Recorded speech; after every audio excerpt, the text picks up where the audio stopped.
போதைப் பொருள் பிடியில் நடிகர் ஸ்ரீகாந்த். அதிர்ச்சியில் திரையுலகம்.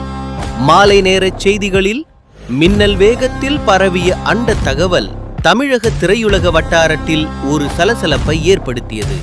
நடிகர் ஸ்ரீகாந்த் போதைப் பொருள் வழக்கில் அதிரடியாக கைது. நம்ப முடியாத அதிர்ச்சியுடன் பலரும் செய்திகளை உற்று நோக்கினர். சம்பவம் சில நாட்களுக்கு முன்பு சென்னை நுங்கம்பாக்கத்தில் உள்ள ஒரு தனியார் பாரில் நடந்த ஒரு சிறிய தகராறில் ஆரம்பித்தது. அந்த தகராறில் கைது செய்யப்பட்டவர் அதிமுக முன்னாள் நிர்வாகி பிரசாந்த். போலீசாரின் வழக்கமான விசாரணை போக்கில் பிரசாந்திடம் கிடைத்த தகவல் ஒன்று அவர்களை உலுக்கியது. அந்த தகவல் நடிகர் ஸ்ரீகாந்த் பற்றியது.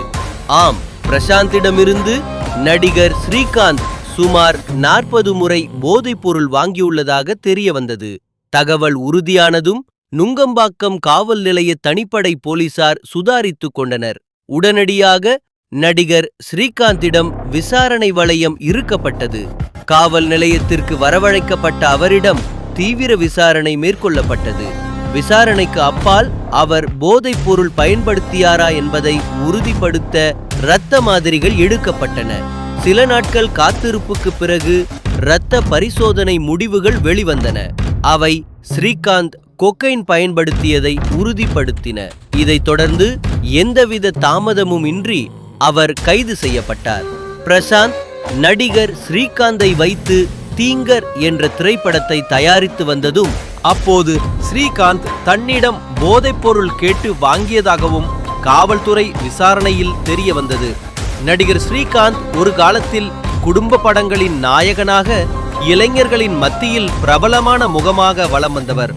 அவரது கைது செய்தி திரையுலக நண்பர்கள், ரசிகர்கள் மற்றும் பொதுமக்களிடையே பெரும் அதிர்ச்சியையும் வருத்தத்தையும் ஏற்படுத்தியுள்ளது. போதைப்பொருள் ஒரு தனிநபரின் வாழ்க்கையை எப்படி சீரழிக்கிறது என்பதற்கு இது ஒரு சோகமான எடுத்துக்காட்டாக மாறியுள்ளது.